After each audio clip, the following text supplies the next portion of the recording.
Welcome everyone. I'm Dolores Donnelly, Community Development Officer with Armagh City, Banbridge and Craigavon Borough Council.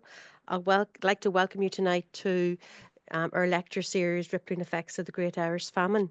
Um, this lecture series has been made possible through funding by the Executive Office of Northern Ireland, who part finances Council's Community Development Good Relations Programme.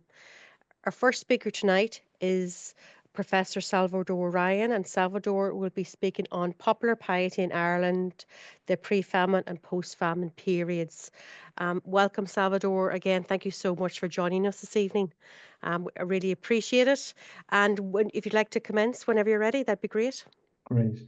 Thank you. Thank you so Thank you. much, Dolores, and thank you all for being here this evening. It's a great privilege to be invited to deliver this lecture, and I hope that we will all enjoy it. Okay. On Sunday afternoon, on the 24th of November 2019, after almost a century and a quarter in existence, the aging members of the Women's Confraternity of Our Lady of Perpetual Succour in St. Alphonsus met for the final time at the Redemptorist Church of the Most Holy Redeemer at Clonard in Belfast, on the occasion of a special Mass of Thanksgiving. Now, almost a year later, on the 22nd of November 2020, the Men's Holy Family Confraternity also came to an official close in a similar manner. This was the end of an era. Both confraternities had been established in 1897 at the suggestion of the Bishop of Down and Connor, Dr. Henry, just months after the Redemptorists had taken up residence in Clonard House, the former villa of a mill owner. Now, the history of confraternities in Ireland is often closely associated with an Irish-American historian, Emmett Larkin's so-called devotional revolution.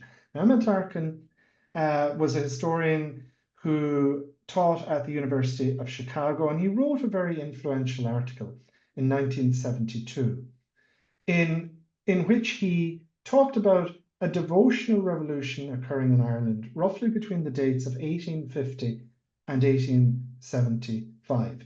And of course, confraternities were very much part of that story.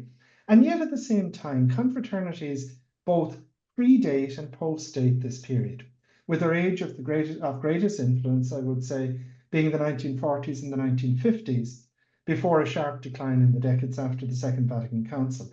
It was often said that if you were going for a job interview in the 1950s, it wouldn't be a question of the employer asking you whether you are part of a sodality or a confraternity. They would be probably more likely to ask, which sodality are you part of? And what the example of Clonard demonstrates is just how long-lived such institutions can be, even in their greatly reduced form. So tonight, I want to examine the devotional and religious worlds of the pre-famine and post-famine periods in Ireland. And in this presentation, I will recognize that popular religious practices are often characterized by both their resilience and their strong traditional roots. Now, Emmett Larkin's so-called devotional revolution thesis, when he wrote his article in 1972, he argued that a transformation occurred in Irish Catholicism, beginning in the years immediately after the famine, which dates from about 1850, and that by the end of the century, by the turn of the 20th century, this revolution would essentially turn the Irish into what he called practicing Catholics. For Emmett Larkin, this was very much a top-down development, in large part attributable to the leadership of Paul Cullen, Archbishop of Armagh from 1849 and Dublin from 1852, who later, of course, became Ireland's first cardinal. But I think it's useful maybe to look at some statistics about 19th century Catholicism and religious practice, which may be surprising to many. The pre-famine Irish Church, pre-1845, say, was a church that, if you like, could still be said to be still living in penal times, shorthand for the era of anti-Catholic legislation from the late 17th century through the 18th century. It was a church that couldn't provide enough priests or religious for its needs, and it had an expanding population, a rapidly expanding population. And if you look at the numbers, it's quite interesting. Between 1750 and 1845, the population of Ireland climbed from about 2.6 million to 8.5 million people. The transformation of the infrastructure of the Irish Church from the 18th to the late 19th century was simply phenomenal. So, for instance, in 1752, it was reported that there were something like 832 simple mass houses in the country. These were little more than thatched sheds with clay floors. But by the late 19th century, at least 24 major cathedrals and more than 3,000 substantial churches had been built. If you look at the numbers of religious, again, it's very telling. In the year 1800, there were only 12 convents and around 120 nuns in Ireland. By 1850, that 120 nuns had turned into over 1,000 nuns. And by the death of Archbishop Paul Cullen in 1878, now Cardinal Cullen, that figure had reached 3,700 nuns. By 1900, there were 8,000. Then if you turn to the number of parish clergy, increased from 1,614 in 1800 to almost 3,000 in 1900. As we've seen, of course, although the Catholic population almost halved in the years after the Great Famine, the number of nuns had multiplied. So much so that one sister, tongue-in-cheek, in 1900 remarked that the labourers are many, but the harvest is lacking. Archbishop Paul Cullen placed a great emphasis on reclaiming religious space. So the flurry of church building that we find during the mid-19th century, for instance, was in part designed to wean people away from domestic religious practices at home.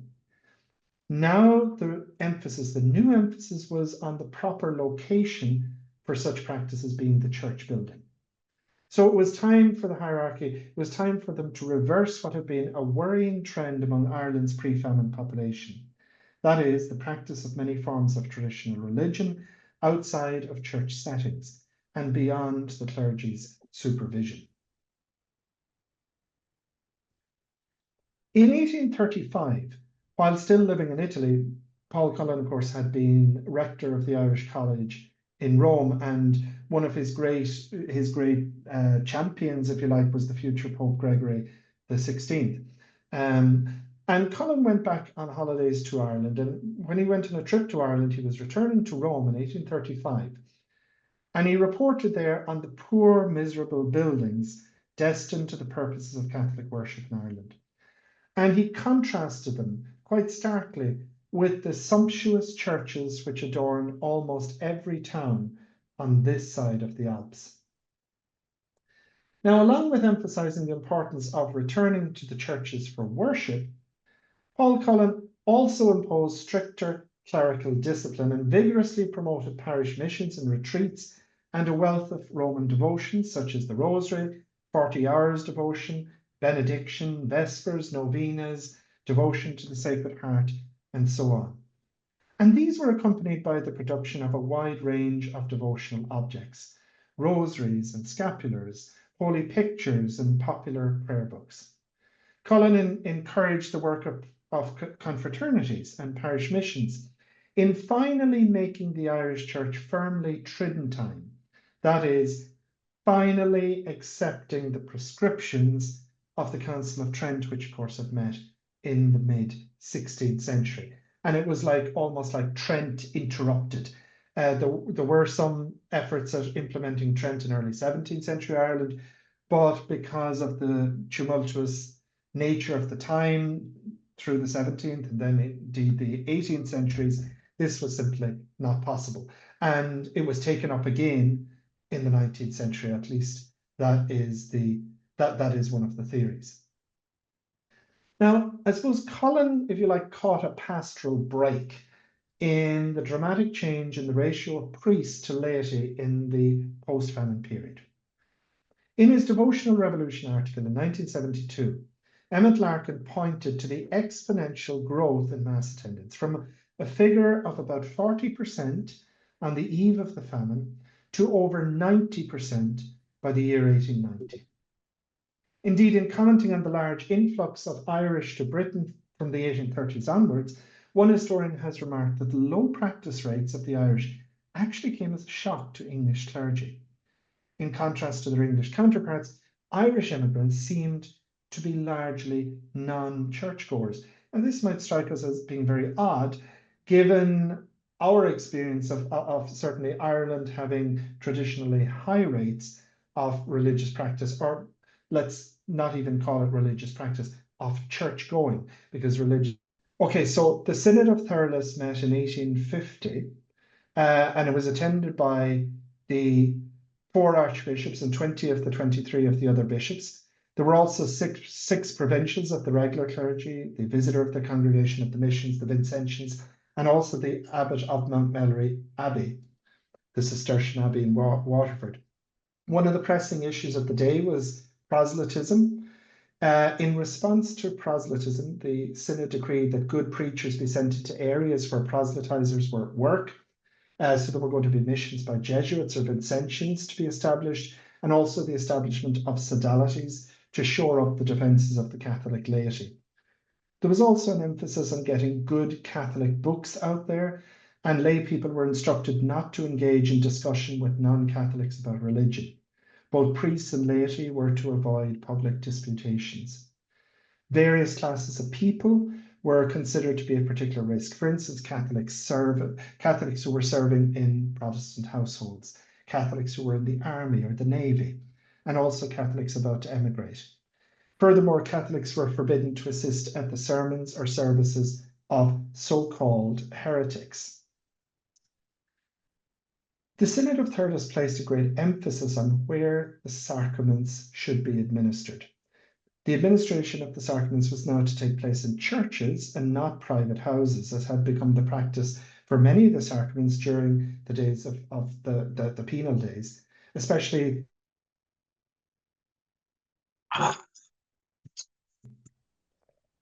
There was some resistance to outlawing the celebration of sacraments in private homes. The Archbishop of Cashel, Archbishop Slattery, wasn't in favour of a complete ban on this practice. Paul Cullen actually got very frustrated with him. In one letter, he stated, he's almost the only bishop who's done nothing about what was prescribed in the Synod of Thurles. He said baptisms and confessions remain as they formerly were, and they also celebrate marriages in private houses. Salvador, can I ask a question? Sorry, I'm interrupting, Yes. but what was causing this major push to kind of bring the practice certain elements of faith very much into the church structure, in the physical church rather than in the home? Was this, Well, do you think, certain a personal yeah. So it was about supervision of religious practice, and it was also about curtailing some abuses, which I'm going to be explaining in the okay, next apology. couple of Okay, slides. sorry. Thank you. Okay, you're all right. I am going to come to that. Also gaining some heat was the Irish practice of the so-called station masses, which are held twice a year before Christmas and during Lent, and also the hearing of confessions of men and women. So the Irish practice of the station mass came under the microscope of the Synod of Thurles.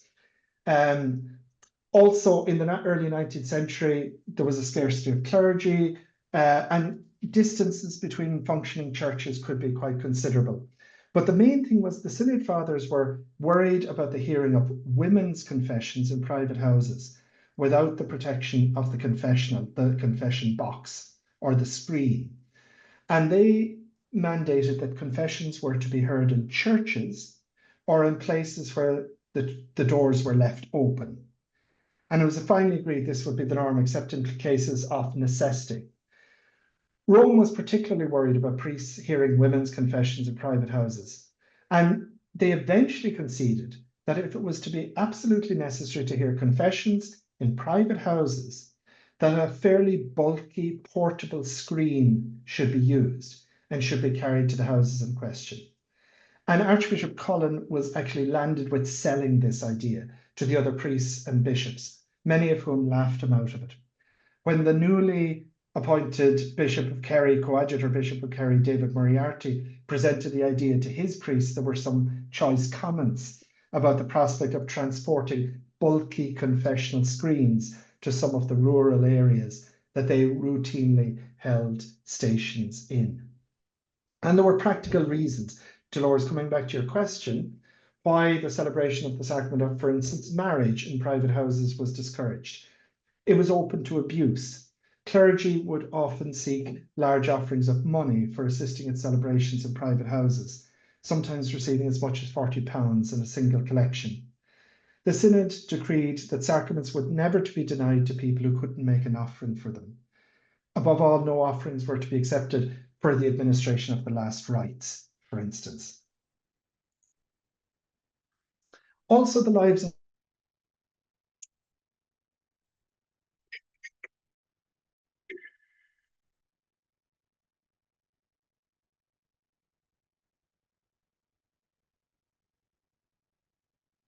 card playing, public theatre, they should preserve their chastity. No, okay, what was a station mass? Sorry, I can see a station mass was a mass that was held in a private house in a parish. It was where, instead of you going to church to the priest would come out to your house and all the neighbors would gather together and they would attend mass in a simple dwelling house. And station masses took place a couple of times a year. And so there was, if you like, a rota for people in a certain geographical area. They would take the station mass every few years, and they would do up the house. They would paint the house, and they would, have things very nice for the visit of the priest. But these sort of station masses, as I say, were coming under scrutiny. The other thing that the Synod of Thurles mandated against was no parish priest was allowed to hold more than 15 acres of land, and their curates were forbidden to hold any land whatsoever. This was designed to counteract Irish priests double jobbing as farmers. It also ruled against parish priests publicly announcing and denouncing people from the pulpit who had been excommunicated by the bishop. Priests were also mandated to dress differently. They were mandated to wear their clerical dress, their clerical collars at all times, to distinguish them from their parishioners. The watchword, if you like, was priestly propriety. Presumably, Cardinal Cullen or Archbishop Cullen wouldn't have approved of a priest whom a traveller to Ireland, James Hall, encountered in Newcastle West in Limerick in 1813, a priest who was found in an ale. So it was about priestly propriety. Cardinal Cullen wouldn't have approved of a priest who engaged in, for instance, pub ministry, where he was in a pub hearing people's confessions and collecting money. And the money he received, he would duly spend on drink in the same premises. And yet, even though his bishop didn't like him, the pub owner declared about this priest, he said he was good-natured and extremely kind in forgiving their sins. He said many will be sorry if he's dismissed, for he eases many a sinner of a heavy load. How happy they were over their glass when their business was done, he in forgiving and they in being forgiven. Now, some recent historians suggest that many of the features of the devotional revolution that Emmett Larkin described were already actually in place much earlier, some of these reforms. So, for instance, one of the things that needed to be reformed according to the clergy were these pattern day celebrations, which had been roundly condemned by church authorities in the 1700s. What were these patterns? I want to say a word about these. In wishing to relocate religious practice to a church setting, those reforming Irish religious practice would have taken a dim view of pattern days. Pattern days were where people would gather around, for instance, a holy well that was dedicated to a particular local saint. It's estimated there are some 3,000 holy wells to be found all over Ireland.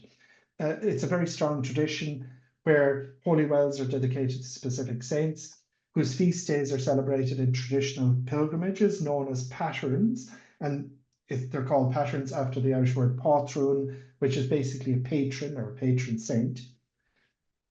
The number of holy wells at 3,000 has been actually around for a while. We have an account from a German Jewish poet and author, Julius Rodenberg, when he made a tour of Ireland in 1861. And at one point, he asked his coach driver where the Irish got so many saints to serve all of these Pattern Day celebrations. And his driver said, I don't know. He said, I only know they're here, and that we have enough for ourselves and our children and our children's children and all eternity. We have on our green island, God bless it, 3,000 saints. And people came to such sites to perform a number of traditional rituals. They would walk around the well saying particular prayers. They might recite the rosary, but they mightn't have a rosary beads, but they would mark off the decades by dropping a pebble after each one. They would also maybe leave some what are called ex votos, leave some item behind as a memory for the fact that they were there. Could be a ribbon, a strip of cloth, it could be a rosary beads or a hairpin that you'd hang up, or an item of clothing, and so on. But there was a danger associated with some of these celebrations. As early as 1761, the Bishop of Ossory instructed that alms were not to be given to beggars at the site of St. John's Well in Kilkenny, because he said they turned up in swarms, many of them pretending to be lame and giving rise to mobbing and rioting, cursing, swearing, drinking, and other debaucheries. And here you have, for instance, well, that's obviously a modern holy well here with items hung up on trees. Many of you will be familiar with these sites.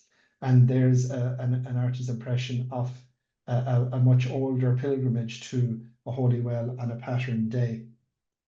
Church authorities in the 18th and 19th centuries expressed grave concern about the behaviour on these occasions, like heavy drinking, sexual licentiousness, even serious violence.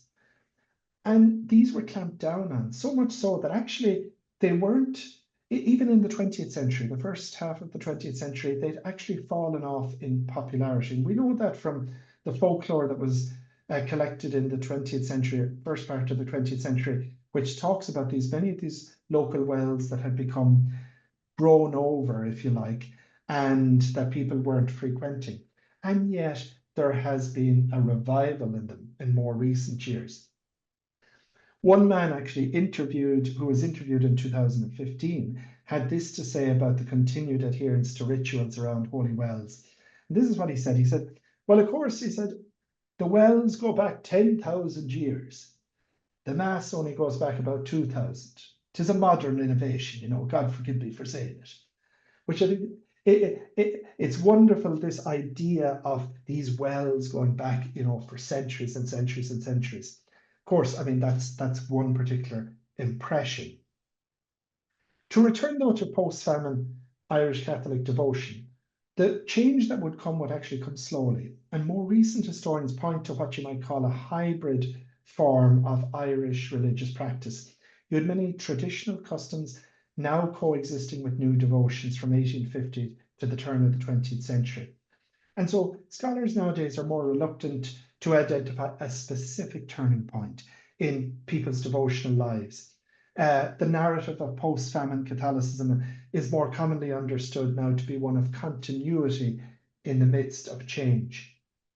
But if Emmett Larkin spoke of a devotional revolution in his 1972 article and identified a process of transformation beginning around 1850, which would make the majority of Ireland's population into mass-going, practicing Catholics by the end of the century, it's worth investigating just how radical a transformation this indeed was. We have a number of accounts of people who visited Ireland from abroad and left writings in the 19th century, in the pre-famine and post-famine periods. So a Scottish traveller, Henry Inglis, toured Ireland in 1834, and he was in Kilkenny, and he said the following. He said, I passed a Sunday in Thomastown in Kilkenny, and I had, of course, the opportunity of seeing the population of a Kilkenny country parish thronging to the Catholic chapel. Then when he was in Kerry, he very early one morning, he said, "It was Sunday morning. I observed that the articles of apparel meant to be displayed at Mass and which had been washed the night before had been left on the hedges all night." These references actually don't suggest to people who placed a low value on their Sunday observance. In 1835, another visitor to Ireland, George Matheson, visiting Cork, entered a chapel near the residence of a Roman Catholic bishop. And he said, "I found it as dirty as can well be imagined. No wonder when it's thronged daily and weekly with thousands upon thousands of the dirtiest and poorest of God's creatures." Now, leaving aside his comments on its lack of cleanliness, the impression he leaves is that of a thronged worship space. His account of visiting a chapel in a County Kerry town is more valuable still because he describes it in very vivid ways. He said, "I passed through the chapel. It was like all others in large towns, very dirty and very full.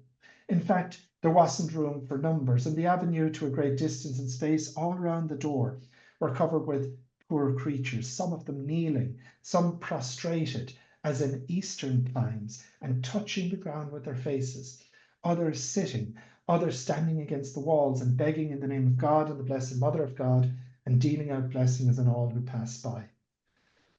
Others used texts to more closely engage with the Mass. This same writer, Matheson, visited a house in Limerick where he encountered asked her what religion she was, and she said the religion of the chapel. And he asked her if she'd like him to read from her prayer book. And when he opened the prayer book, he observed that it was thumbed at the Mass pages, but didn't look as if it had been opened at all in any other part. So obviously she was using the particular part of the prayer book that dealt with Mass when she attended Mass. Also in the 1830s, the Catholic Penny magazine published 12 regulations for conduct in the house of God. Now this all had to do with an increased sense of propriety, civility, proper dress and forms of behavior. Some of the things that they warned against was, they didn't want people coughing or spitting or making noise.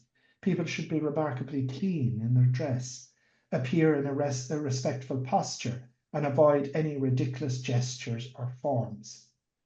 This was a more supervised world, the world of the chapel. The sort of new propriety that was necessary for worship was the propriety that had two individual sisters, two siblings in Killaloe, County Clare, attend separate masses so that they could meet each other along the road and exchange the one suitable coat that they had to wear. Now, one of the unfortunate legacies of the devotional revolution thesis is the implication that Irish Catholics in the whole didn't become practicing until later in the 19th century. Apart from ongoing questions surrounding how best to gauge levels of devotion, this claim is hugely reductionist when it comes to defining religious practice. I talked already about, church going is not the same as the practice of religion. They're two distinct things. They have many overlaps, but they are distinct. So if you look at this famous painting, 1883 painting, Aloysius O'Kelly's Mass in a Connemara cottage, this juxtaposes a typical station Mass with what was also at all other times a centre of family domestic devotion, and it's indicated by the coloured print of the Sacred Heart, which can be seen in the cabin wall, if you can see it there. The depiction of the various gestures of the people present, including one woman with raised hands and another bowing her head to the ground, are actually reminiscent of what we've just read of George Matheson's description of the Mass he attended in County Kerry. That's again a view of it, of this Aloysius O'Kelly's famous painting. When the priest had gone, this cabin would revert to a place of domestic prayer and ritual, something which needs to be accounted for in any assessment of religious practice. Also, there was an increased availability of objects of devotion through the 19th century and the encouragement of their use. One famous English writer, Father Faber, wrote a best-selling book where he said, "We talk to the angels in their different choirs as if they were, as they are, our brothers in Christ. We use beads, medals, crucifixes, holy water, indulgences, sacraments, sacrifices for all this as naturally as pen, ink, and paper, or axe and saw, or spade and rake for our earthly work. So James Hall, who visited Ireland in 1813, he talks about an encounter he had with a woman who was busy at her rosary on her way to hear Mass in Newcastle. And it captures very well the link between domestic and church piety. So he says, after sometimes we went along, she apologized for not speaking to me, saying that being employed the whole morning with the affairs of the family, she hadn't had leisure to attend to her rosary sooner. And on asking her where she found so handsome a one, that's the rosary beads, she told me that she got it as a present from the priest, that there were plenty of them at all prices from 1 shilling to a guinea in the vestry, and that I might have one already consecrated at any time. This is in 1813. As the century progressed, the demand for religious objects would intensify. You see an increase in adverts for religious goods, for instance, in the Irish Catholic Directory. You can chart that over time. More and more adverts for religious goods. A famous business in Dublin, Lawler's, in 1890, was advertising beautifully coloured holy cards of various saints.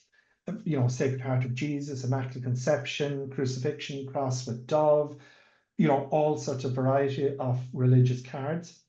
This is also the period in the late 19th century in which memorial cards for the deceased were gaining popularity in Ireland, 1870s, 1880s, 1890s. And these were complete with a host of religious images inspired by English and French designs. The demand for religious imagery wasn't just a Dublin-based phenomenon. It certainly didn't start with Emmett Larkin's devotional revolution in 1850.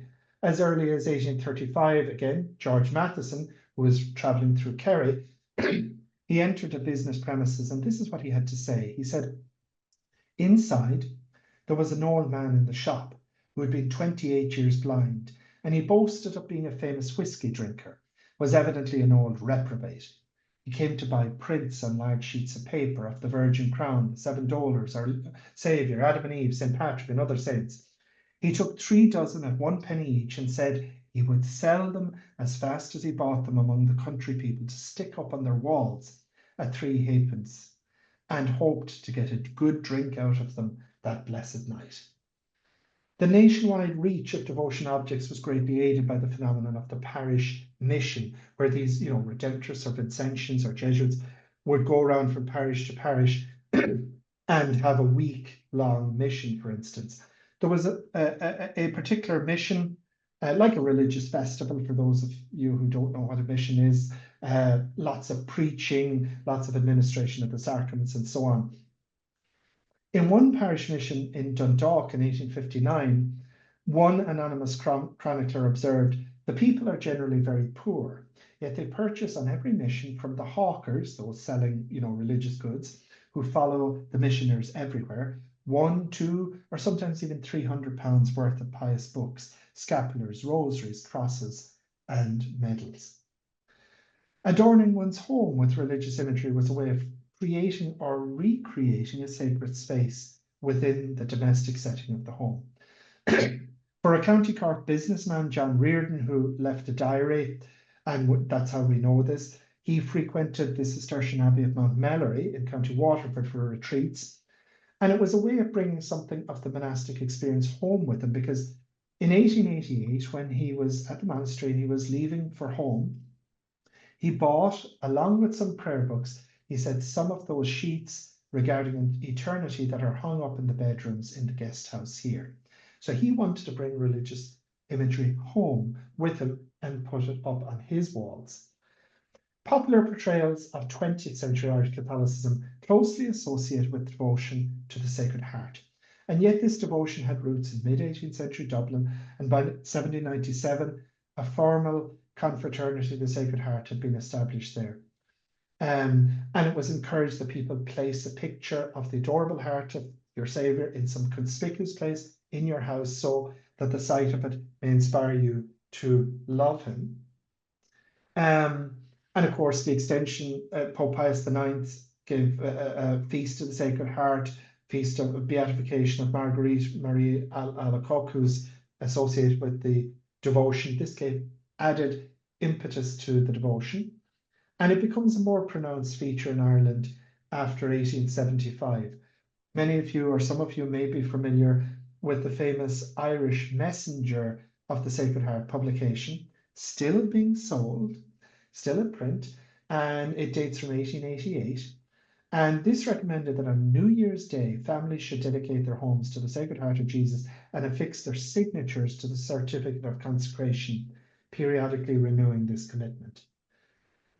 There was also a famous prayer which ran, "Cease or stop, the Sacred Heart of Jesus is with me."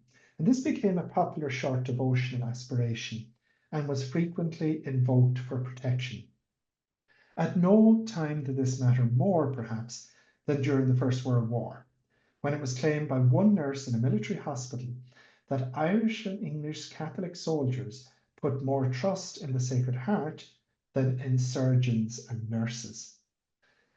The impact of the image was such that during the First World War, it was actually deemed necessary by the Jesuits, who actually promoted the devotion to the Sacred Heart, to issue a statement warning that the Sacred Heart badge, and you would have seen one on the opening slide, the Sacred Heart badge should not be worn as a charm or talisman to preserve the wearer from bullets and shrapnel.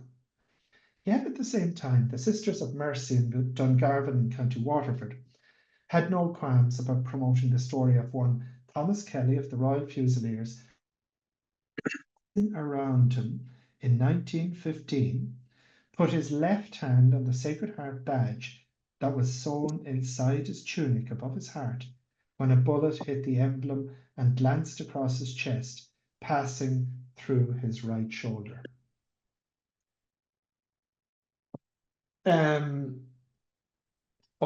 Although scholars following Emmett Larkin have made much of the period of the devotional revolution, that's not to say the devotional religious reform wasn't taking place earlier. From 1827, Bishop James had circulated 29,704 catechisms in its first year. By 1837, it printed 5 million religious books at very cheap rates.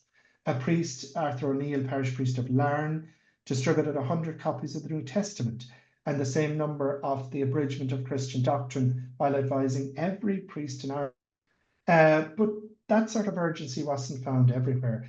James Hall in 1844, can you still hear me? We can hear you now, yes. Okay. James Hall in 1844 commented that actually the Bible is never to be seen in their cabins, nor do they seem to have any definite notion of what it contains. In religious matters, the priest is everything. And yet the Catholic devotional book trade was booming. A bookseller in Dublin, James Duffy, sold 360,000 copies of a devotional work, The Key to Heaven, in less than 5 years. And many visitors to Ireland, even in the 1830s, talked about all of what was going on: purgatorian societies, religious circulating libraries, sodalities, Christian doctrine societies, and so on.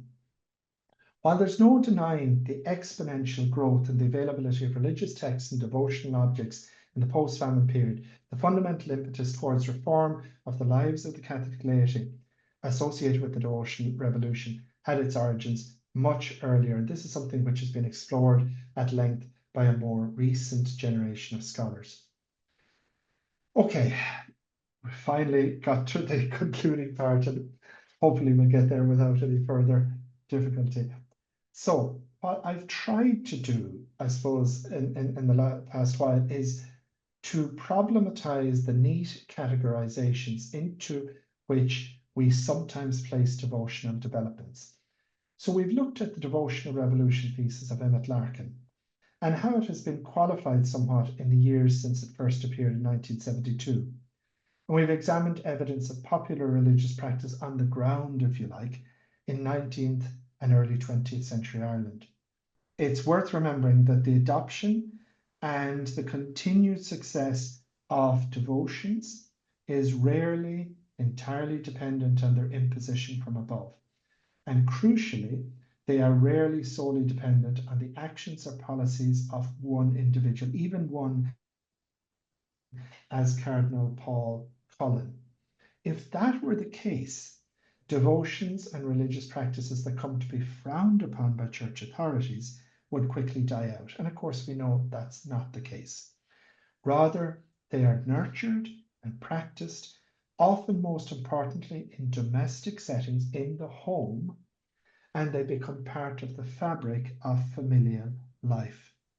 They are also remarkably resilient. And I want to conclude with a powerful illustration of this.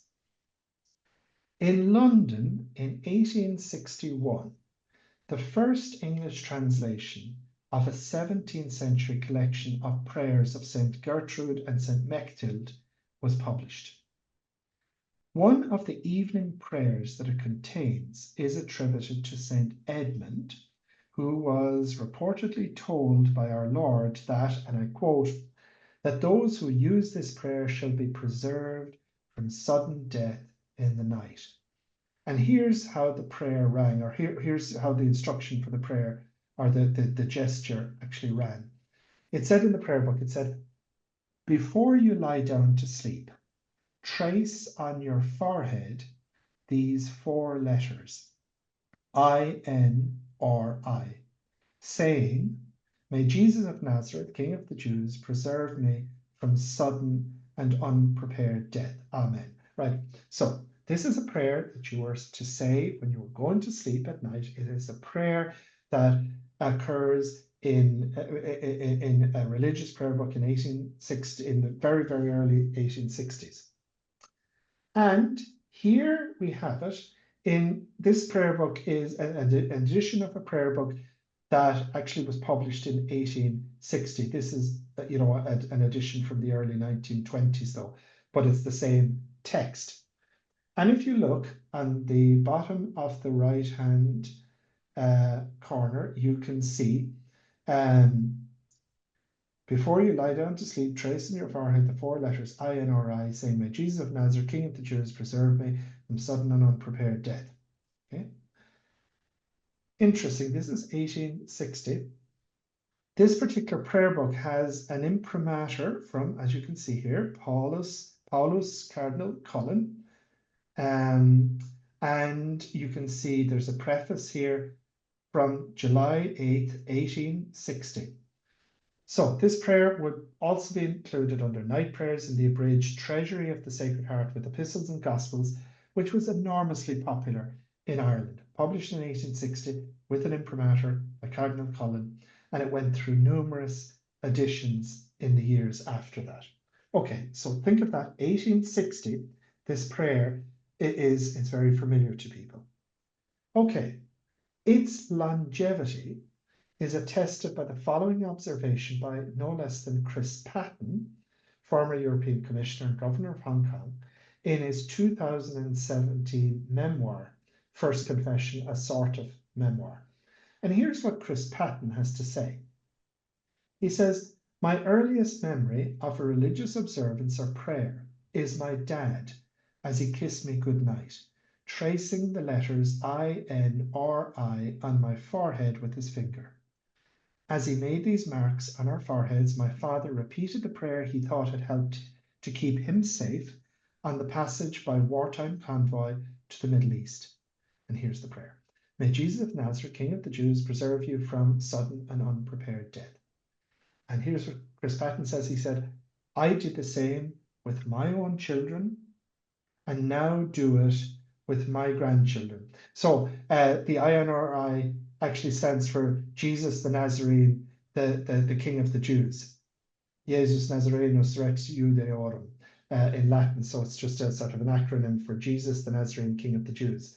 So that's why you have May Jesus of Nazareth, King of the Jews. So he says, I did the same tracing with my own children, and now I do it with my grandchildren. So from a 17th century devotional work to a 21st century's grandfather's religious practice, I think you could hardly find a more appropriate example of how devotional cultures work and how resilient they prove to be across time and space. Thank you. Salvador, Okay. thank you very much. Not at all. See if I can. No, Salvador, thanks a million. No bother. Always found it fascinating. You're talking about the resilience of tradition. My Mm. mother was born in rural County Leitrim, and she died a few Really? months. She died a few months ago, and before she died, we were talking about religion and various aspects of it. And she told me something which I just found absolutely astounding. Her mother was born around about 1897, 1898. And she Wow. said that her mother, who would have been a very pious woman, obviously, of that generation, going to the first Friday, going to church, never missing it, going to confession. She said that her mother went and prayed to the new moon. Really? Yes, and that was actually my reaction to that. I couldn't believe that. That Now, is fabulous. yeah, I mean, Oh, how far does that go? And I had never heard that until maybe a couple of weeks before my mother died. She actually told me that. I just thought, like, where do you start with that? That is Roger, absolutely that is fascinating. fabulous. Yeah, yeah, I haven't heard someone say that to me about someone that they knew, that tradition. That yeah. is fabulous. No, and in that part of the world, still, my sister lives in County Leitrim. There are still stations in the houses. Now it's very, it can be a case of a special occasion, or if a relative is a priest coming home from America, or whatever, Yeah. they have so those stations still exist. They still exist.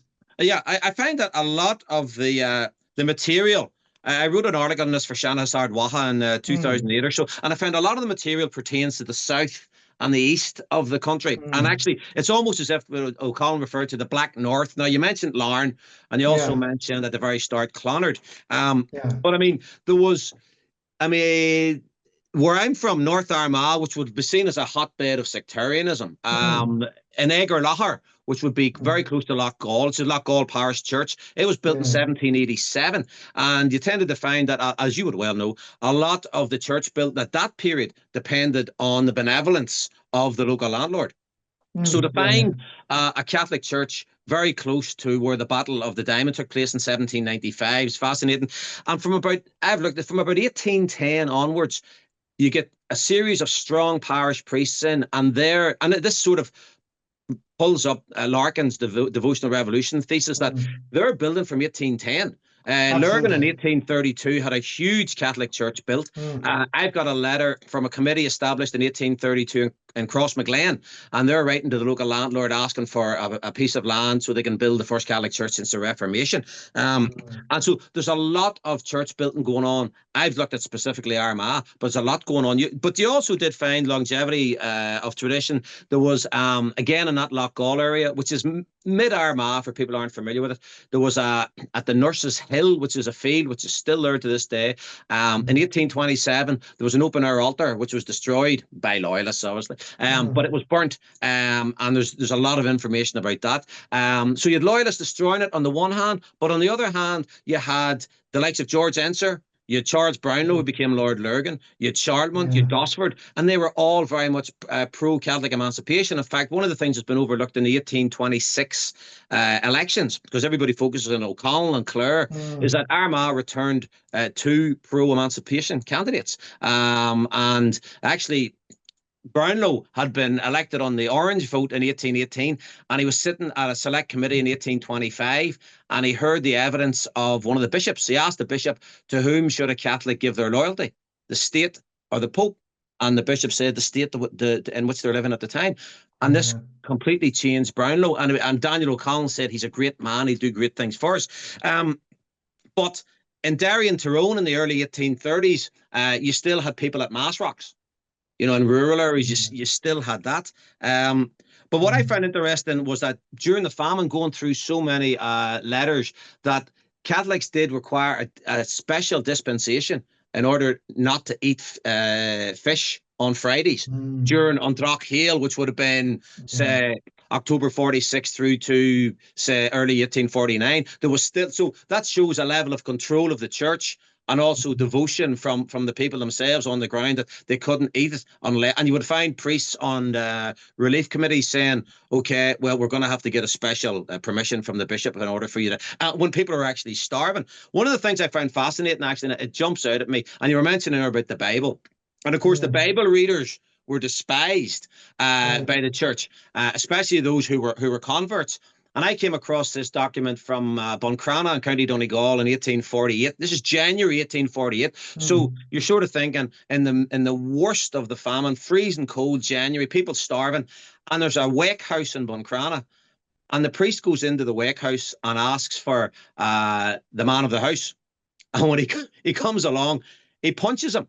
And he punches him again, and then the wife tries to intervene, and he kicks her outside the house, and there's a whole riot starts, based on the fact that the man of the house was actually a Bible reader. So he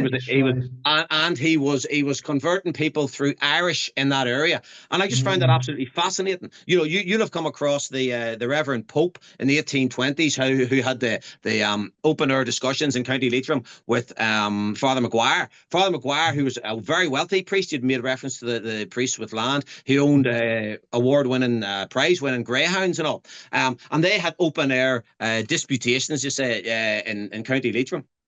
But I just find the whole period is, I mean, the Ultaks, people who were driven out of Ulster in the 1790s, and Christy Caniff has uncovered this, that one of the first things they did when they got to County Galway was build their own church.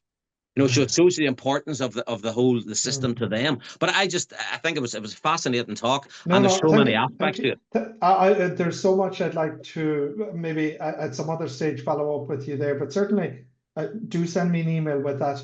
With that reference here. And when you mentioned Leitrim, actually, just sort of fun fact, when I was talking about, lugging these confessional screens to very rural places in County Kerry, the image I used there, actually, I cheated. It wasn't rural County Kerry. It was actually up at my cousin's house in Kilty Clare. Kilty Clare. I know it well. Sean McDermott of country. So my people are from up there on the mother's side now. So right, the north of the county. Yep. Very good. Can I ask, but just you mentioned something there about fish on a Friday, Gerd and dispensation. Where did that come from? That practice of fish on a Friday? Oh gosh. I've heard angles. And you just it to me, it sounds ludicrous. Yeah. People had nothing and were been asked to eat fish on a Friday. Yeah. Go on, Jared, you want to? No, I'm not actually. You know what? I've just come across it as in that was the rule at the time, and but in terms of where the origin of it, I'm not sure. I'm sure it's well known. I actually don't know, Dolores. It's a good question. I couldn't give you a satisfactory answer. Go on to Google here. Yeah. Good old artificial intelligence will be the first. Yeah, there's so many practices. And you mentioned as well, Salvador, I might have this slightly incorrect, apologies if I do, but how the notion, like a lot of people would take the notion that to be a practicing Catholic, you should attend church regularly. Yeah. Personally, myself as a Catholic, that would be my opinion. Yeah, but that you kind of implied that wouldn't have been necessarily, isn't necessarily the case, yeah. Yeah, no, so I suppose there are things that we take as read almost because we grew up. So things that we take for granted, it's one of the things that's easy to fall into in history. Can you still hear me? Yep. Okay, yep. Is that we take something for granted and we think it's gone back for hundreds and hundreds and hundreds of years. This thing of attending every Sunday, it's much more, certainly in Irish context, it's much more a 19th century thing. Before that, the litmus test, if you like, was that you would receive communion and confession once a year. Do your Easter dues, if you like. And that goes back to the Fourth Lateran Council in 1215, where as a minimum, you were to receive the Eucharist once a year, and obviously you were to receive the Sacrament of Penance before that, or confession before that. But that was it. And many people took the minimum requirement as what they actually did once a year. Now, obviously, others didn't, but this thing of going every Sunday, I mean, it certainly doesn't go back hundreds and hundreds and hundreds of years.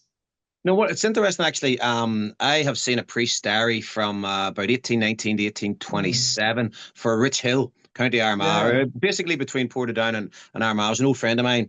His on the mother's side, he was a priest. He has the penal vestments, etc. But looking at that diary, it was in the house. It was stations. But one of the things that jumped out at me was that he would make notes and regularly would write, held a station in such and such a house, poorly attended.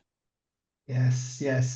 That was, there was confessions and there was mass and that, but it was quite noticeable how there wasn't this, quite literally mass attendance that you find then in the latter part of the 19th century. I'm just wondering as well, Salvador, the loss of the fourth class, the cottier population, the native Irish speaking population to a large extent from from 1847 onwards, they were the group that were wiped out. Did that make then the revolution, as Larkin termed it, easier?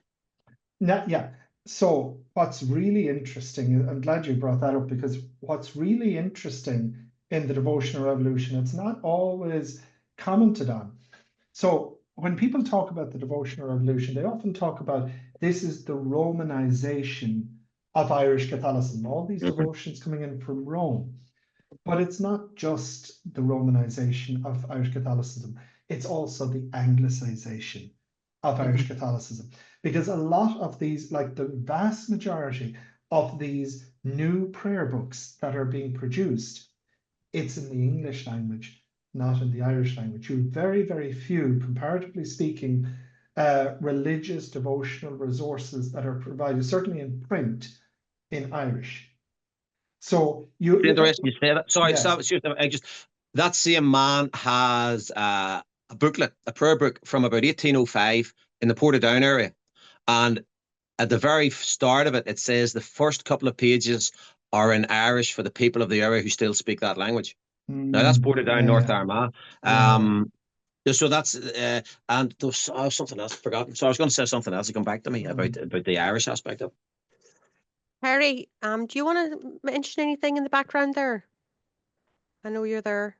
Yeah, I also in relation to Salvador, I have an Irish prayer book produced by Archbishop John McHale from about 1844, 1845. So they're very, very rare. Boris, just to answer you, I haven't got anything to add that you Catholics in Ireland haven't got, but it's very interesting because it's very parallel to what I grew up with in the 1950s and 60s in Australia.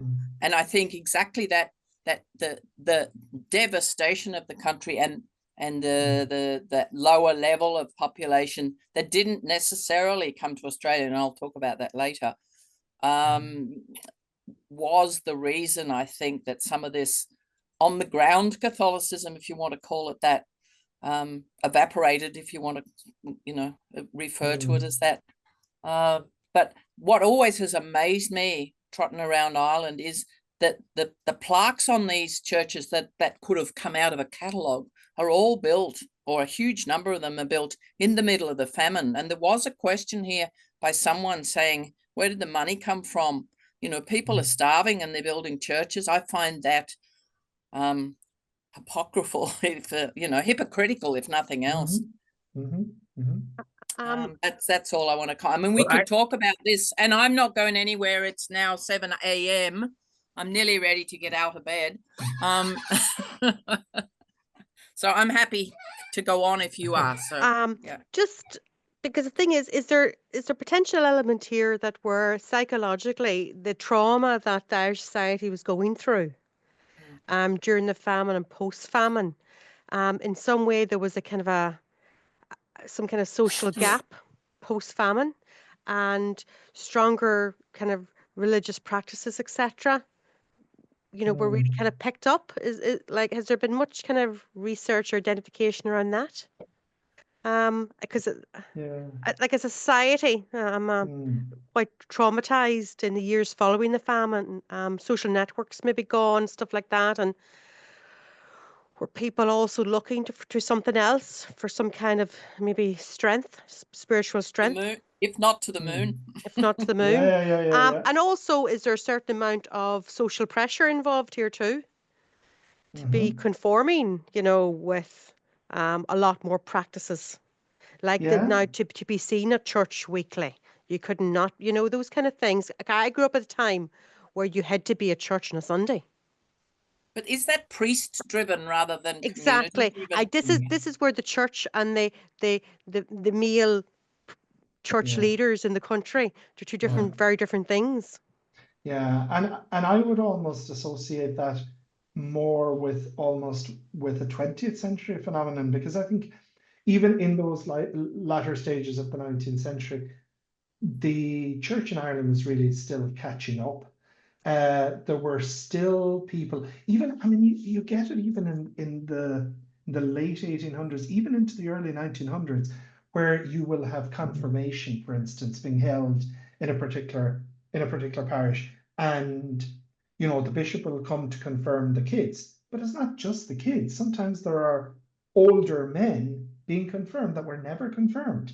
And Interesting. there are people receiving the sacraments almost for the first time that they missed out on in much earlier years. So there's a great deal of catch up to be done. Oh yeah, that's evident in church registers. You see that. Actually, see that that people are being confirmed as adults. It's by no means unusual. No. So some of the practices that could be nearly perceived by some as quite rigid practices are more, maybe more into the early, as you said, 1900s, 1920s, 30s up, kind of. Do you think? We talk about post-Larkin, like rosary beads and holy cards and all of that kind of thing is post this Larkin. Yeah. I think. Yeah, and well, that's been mooted. Yeah. Yeah, the other thing that I'm actually quite interested in, and I've done a little bit of digging around in, is the relationship between priests and people. From the later part of the 19th century, even into the 20th century.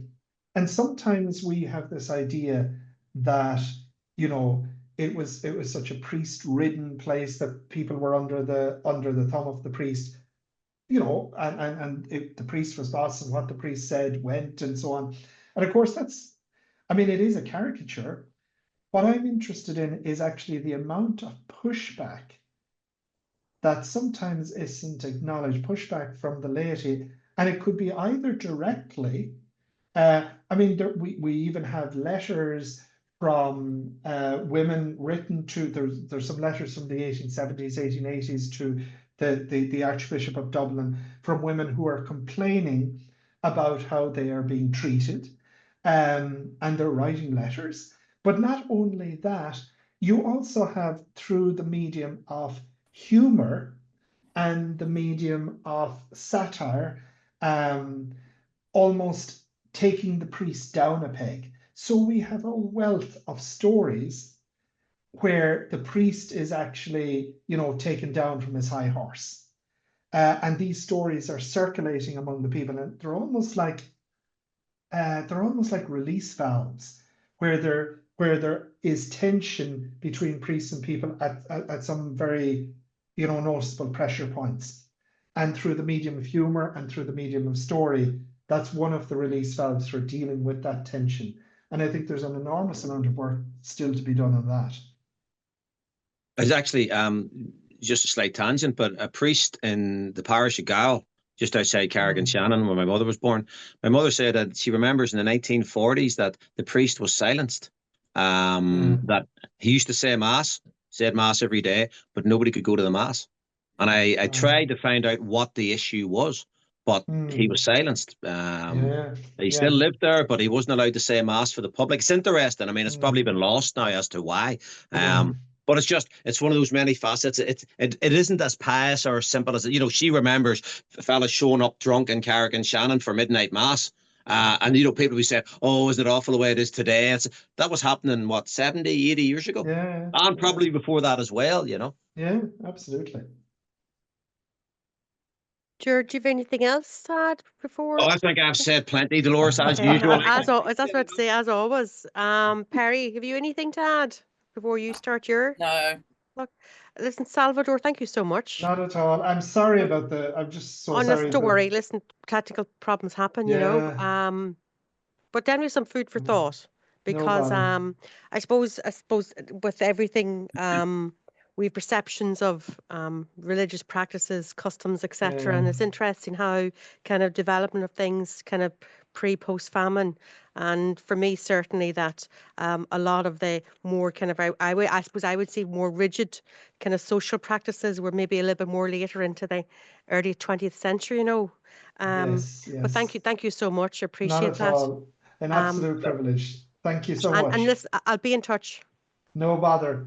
Thank you so much, Thank you, everyone. Thank Salvador. you. Thanks, Take Salvador. care. Bye bye now. God bless. Bye. Bye. Bye. Bye.